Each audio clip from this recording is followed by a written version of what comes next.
हरे कृष्णा, राधे राधे। स्वागत है आप सभी का गोविंद भजो चैनल पर। पुरुषोत्तम मास महात्म्य के अध्याय, इसमें कुल 31 अध्याय है, जिसमें से रोज एक अध्याय की कथा आप सुनेंगे। ये अध्याय आप हमारे चैनल पर सुन सकते हैं। यह पावन कथा इतनी पावन और महान है। यह कथा स्वयं भगवान नारायण ने देवर्षि नारद जी को अपने श्रीमुख से सुनाई थी। बाद में यह कथा राजा परीक्षित एवं सूत जी महाराज ने सुखदेव जी से सुनी थी।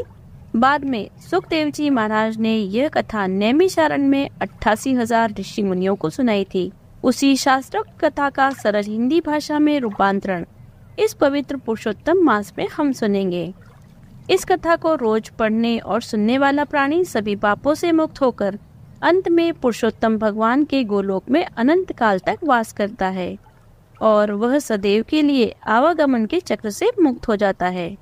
आज हम सुनेंगे पुरुषोत्तम मास महात्म्य का अध्याय 28। श्री नारायण बोले, चित्रगुप्त धर्मराज के वचन को सुनकर अपने योद्धाओं से बोले, यह कदर्य प्रथम बहुत समय तक अत्यंत लोभ से ग्रस्त हुआ, बाद चोरी करना शुरू किया। इसलिए यह प्रथम प्रेत शरीर को प्राप्त कर बाद वानर शरीर में जाए, तब हम इसको बहुत सी नरक यातना देंगे। हे भट लोग, धर्मराज के ग्रह में यही कर्म श्रेष्ठ है। इस प्रकार चित्रगुप्त से आज्ञा प्राप्त कर भयंकर भट लोगों ने चित्रगुप्त की आज्ञा अनुसार वैसा ही किया और उस ब्राह्मण को पीटते हुए प्रथम प्रेत शरीर में करके फल रहित वन में रखा। वह ब्राह्मण प्रेत योनि को प्राप्त कर उस निर्जन गहन वन में क्षुधा तृषा से अत्यंत व्याकुल होकर भ्रमण करने लगा। प्रेत होने में होने वाले दुख को भोग कर बाद फलों के चोरी करने से होने वाली वानर योनि को गया। सुंदर शीतल जल और छाया तथा फल पुष्प से युक्त जम्बू खंड के मनोहर सुंदर कालंजोर पर्वत पर गया। वहां इंद्र का बनाया हुआ उत्तम कुंड है। मानसरोवर के समान पवित्र सत्पुरुषों से सेवित, पापों का नाश करने वाला, देवताओं को भी दुर्लभ मृग तीर्थ नाम से प्रसिद्ध था, जिसमें श्राद्ध करने से पितरलोक सद्गति को चले जाते हैं। वहां पर देवता लोग दैत्यों के भय से मृग होकर निरंतर निर्भय स्नान करने लगे, इसलिए विद्वान लोग उस कुंड को मृग तीर्थ कहते हैं। मनुष्य शरीर को प्राप्त कर यह ब्राह्मण वहां पर फलों के चोरी करने के पाप से प्रथम वानर शरीर को प्राप्त हुआ। नारद मुनि बोले, त्रैलोकों को पवित्र करने वाले रमणीय मृग तीर्थ पे पाप कोटि से युक्त वह दुष्ट वानर कैसे वास करता हुआ? हे नाथ, हे तपोधन, मेरे मन के संदेह को काटो, क्योंकि आपके समान गुरुजनों का अपने शिष्यों के विषय में कभी भी गोप्य नहीं होता है। सूत जी बोले, हे विप्रलोक, इस प्रकार नारद मुनि से प्रेरित होने पर अत्यंत प्रसन्न तपोनिधि नारायण भगवान नारद मुनि का सत्कार करते हुए बोले। श्री नारायण बोले, कोई चित्रकुंडल नाम का महान वैश्य था। पतिव्रत धर्म में परायण तारका नाम की उस वैश्य की स्त्री थी। उन दोनों ने भक्ति से पवित्र पुरुषोत्तम मास का व्रत किया। जब श्री पुरुषोत्तम मास का व्रत करते उन दोनों का श्री पुरुषोत्तम मास बीत गया। अंतिम वाले दिन के आने पर स्त्री के साथ हर्ष से युक्त श्रद्धा पूर्वक चित्रकुंडल ने उद्यापन किया। पुरुषोत्तम मास के उद्यापन विधि करने के लिए वेद और वेदांत को जानने वाले गुणी स्त्री सहित ब्राह्मणों को बुलाया। हे नारद, वहां पर धन के लोभ से कदर्य भी आया। उद्यापन विधि के पूर्ण होने पर चित्रकुंडल ने बहुत बड़े दानों से उन सपत्नी ब्राह्मणों को प्रसन्न किया। उन समस्त ब्राह्मणों के प्रसन्न होने पर भी भूयसी दक्षिणा को दिया। उस दी हुई भूयसी दक्षिणा से प्रसन्न अन्य सब ब्राह्मण गृह को गए, परंतु अत्यंत लोभी कदर्य उस वैश्य चित्रकुंडल के सामने रोता हुआ खड़ा हो गया और विनय से नम्र होकर गदगद वाणी से बोला, हे चित्रकुंडल, हे वैश्येश, हे भगवत भक्ति के सूर्य, आपने पुरुषोत्तम मास का व्रत विधि से अच्छी तरह किया। इस तरह पृथ्वी तल में कहीं पर किसी ने नहीं किया। आप कृतार्थ हो, सर्वथा भाग्यवान हो, जो तुमने परम भक्ति से पुरुषोत्तम भगवान का सेवन किया। तुम्हारे पिता धन्य हैं और तुम्हारी पतिव्रता माता धन्य है, जिन दोनों ने तुम्हारे समान हरिवल्लभ पुत्र को पैदा किया। यह पुरुषोत्तम मास धन्य से भी धन्य है, जिसके सेवन से मनुष्य इस लोक के और परलोक के फल को प्राप्त करता है। हे विशाम्पते, तुम्हारी इस पूजा को देखकर मैं चकित हो गया। ओहो, तुमने बहुत बड़ा काम किया, इसमें कोई संदेह नहीं है। हर्ष से दूसरे ब्राह्मणों को भी बहुत सा धन दिया। हे भूरे भाग्यहीन, मेरे लिए क्यों नहीं देते हो। इस प्रकार कदर्य के कहने पर चित्रकुंडल वैश्य ने कदर्य को धन दिया। कदर्य ने धन को लेकर प्रसन्नता से उसको जमीन में गाड़ दिया। वहां पर कदर्य ने शिव पुरुषोत्तम की बड़ी पूजा देखी और धन के लोभ से पुरुषोत्तम मास की प्रशंसा की। पूजा के इस दर्शन महात्म्य से और पुरुषोत्तम भगवान की स्तुति से तथा धन का लोभ होने पर भी मृग तीर्थ को आया। सूत जी बोले, दर्शन से, स्तुति से, धन के लोभ करने से भी दुष्ट वानर को उत्तम तीर्थ का सेवन हुआ। हे द्विज लोग, श्रद्धा से आदर पूर्वक पुरुषोत्तम देव के दर्शन और स्तुति में तत्पर सपत्नीक के पुण्य का क्या कहना है। नारद मुनि बोले, हे ब्राह्मण, सुंदर वृक्षों से शोभित, सुंदर शीतल जल वाले, मनोहर घनी छाया वाले वन में उसके रहने का क्या कारण है, सो आप कहिए।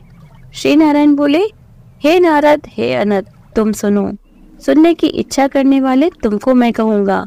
इसमें कुछ कारण है जिसके श्रवण से पापों का नाश होता है। जब समस्त अर्थ और फलों के दाता दशरथ के पुत्र रामचंद्र जी ने समुद्र में सेतु बांधकर दुष्ट रावण का नाश किया, उन रामचंद्र जी ने विभीषण को छोड़कर बाकी समस्त राक्षसों का वध किया, किसी को नहीं छोड़ा। बाद अग्नि में परीक्षा कर सीता को ग्रहण किया। ब्रह्मा, शंकर, इंद्र आदि देवता रावण के वध से प्रसन्न होकर बोले कि हे राम, तुम वर मांगो। ऐसा कहने पर भक्तों को अभय करने वाले रामचंद्र बोले, हे देवता लोग, यदि इस समय वरदान देना है तो सुनो। यहाँ पर राक्षसों से शूर वानर मारे गए हैं, हमारी आज्ञा से अमृत वृष्टि कर शीघ्र जिला दो। तथास्तु यह कहकर ब्रह्मा, शंकर, इंद्र आदि देवताओं ने अमृत की वृष्टि कर वानरों को जिला दिया। तदंतर ये जयशाली समस्त वानर जीवित हो गए और चिरकाल तक शयन करके उठे हुए के समान देखने में आए। बाद रामचंद्र चारों तरफ बैठे हुए समस्त वानरों के साथ पुष्पक विमान पर सवार होकर प्रसन्न मुख कमल वाले सपत्नीक रामचंद्र बोले। श्री रामचंद्र बोले, हे सुग्रीव, हे हनुमान, हे तारात्मज, हे जामवान, वानरों के साथ आप लोगों ने मित्र का समस्त कार्य किया। आप लोग उन वानरों को आज्ञा दे जिसमें यहाँ से आप लोगों की आज्ञा पाकर वानर अपनी अपनी इच्छा अनुसार जंगल में जाएं। हमारे ये दीर्घजीवी वानर जहाँ जहाँ वास करे वहाँ के वृक्ष पुष्प फलों से युक्त हो जाएं। नदी मीठे जल वाली हो, शीतल जल वाले सुंदर तालाब हो, इनको कोई भी मना नहीं करे। हमारी आशा से समस्त वानर जाएं। इसलिए रामचंद्र के प्रभाव से जहाँ वानर जाति के लोग वास करते हैं वहाँ वन में मीठे जल वाली नदी और सुंदर तालाब होते हैं। पुष्प पत्र से युक्त सुंदर फल वाले बहुत से वृक्ष होते हैं, परंतु अदृष्ट से होने वाले पूर्व जन्म के सुख दुख जहाँ जहाँ प्राणी निवास करता है वहाँ वहाँ अवश्य जाते हैं, क्योंकि बिना भोगे कर्म का नाश नहीं है, ऐसी वेद की आज्ञा है। श्री नारायण बोले, फिर वहाँ पर यह लालची वानर पर्वत के समान बढ़ता हुआ भूख प्यास से युक्त पीड़ित वन में विचरण करने लगा। उसके मुख में पित्त के प्रकोप से पीड़ा उत्पन्न हुई, जो उसको जन्म का रोग था, जिस पीड़ा से मुख के घावों में दिन रात रुधिर बहता रहता था। अत्यंत पीड़ा के कारण कुछ भी भोजन नहीं कर सकता था। वह वानर चंचलतावश वृक्षों से उत्तम फलों को तोड़ तोड़ कर मुख के पास ले जाकर बहुत से फलों को जमीन में गिरा दिया करता था। वहाँ वानर पीड़ा के कारण कहीं भी एक भी स्थान पर बैठने में असमर्थ था। एक वृक्ष से दूसरे वृक्ष पर जाता हुआ मृत्यु को सुख देने वाला मानने लगा। किसी समय पर पृथ्वी पर गिर पड़ा, अत्यंत दुखित हो विलाप करने लगा। शरीर के टूट जाने से जलहीन मछली के समान तड़पता हुआ रुदन करने लगा। शिथिल शरीर वाला, गलित मुख वाला वह वानर भूख प्यास से पीड़ित हो गया। उसके समस्त दांत मुख रोग से पीड़ित होकर गिर गए। पूर्व जन्म के कृत पाप से इस तरह के दुख को प्राप्त हुआ। इस प्रकार नित्य प्रति निराहार रहते हुए वानर को देवयोग से पुरुषोत्तम मास आ गया। उस पुरुषोत्तम मास में भी उसी प्रकार शीतवात आदि से पीड़ित रहा। किसी समय बहुल पक्ष में गहन वन में विचरण करता हुआ प्यासा वानर कुंड के पास पहुंचा। प्यासा वानर कुंड के पास पहुंचने पर भी जलपान करने को समर्थ नहीं हुआ। भूख से युक्त भी चपलता से यहाँ वहाँ ऊंचे वृक्ष के ऊपर चढ़ गया। एक वृक्ष से दूसरे वृक्ष पर जाते हुए उसके बीच में एक कुंड आ गया। बहुत दिनों से निराहार, शिथिल इंद्रियों से और जर्जर शरीर वाला, निर्बल शिथिल प्राण वाला कुंड के तट भाग में आ गया। इस प्रकार दशमी तिथि से 4 दिन तक वानर को श्री पुरुषोत्तम मास में उस कुंड में लोटपोट करते बीत गया। 5वें दिन के आने पर मध्याह्न काल में उस तीर्थ में जल से भीगा शरीर वाला वानर प्राण से रहित होकर गिर गया और वह उस देह का त्याग कर पापों से रहित होकर तत्काल दिव्य आभूषणों से भूषित दिव्य देह को प्राप्त किया, जो कि नीलकमल के दल के समान श्याम वर्ण, करोड़ों कामदेव के समान सुंदर, चमकते हुए रत्नों से जड़ित किरीटधारी, सुंदर शोभामान मत्स्य कुंडल वाला, शोभामान पवित्र पीत वस्त्रधारी, कमर में रत्नों से जटित मेखला वाला, शोभामान बाजूबंद, कंकड़, अंगूठी, हार से शोभित, नील वर्ण के टेढ़े चिकने वालों से आवृत सुंदर मुख था।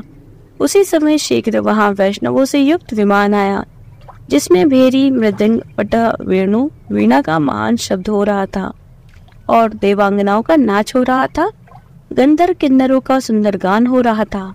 ऐसे उस विमान को महाभाग दिव्य देहधारी वानर को देखकर अत्यंत विस्मय को प्राप्त हो कहने लगा कि पातकी, मेरे को यह सुख कैसे हुआ?